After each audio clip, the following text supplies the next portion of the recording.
අයියාලුනේ කොහමද?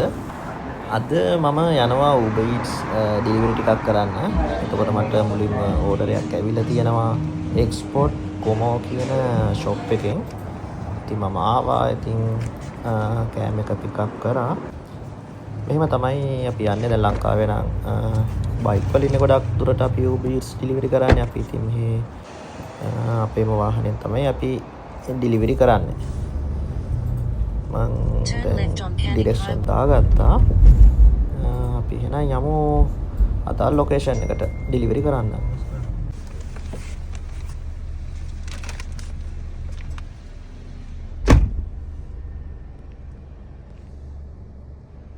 හරි මම මේ විදිහට live window තිබ්බා. ඒකේ ෆොටෝ එකක් ගහන්න ඕනේ. ඊට පස්සේ අපි නෙස් කරා. ඊට පස්සේ delivered කරා. trips completed කියලා වැටුණා.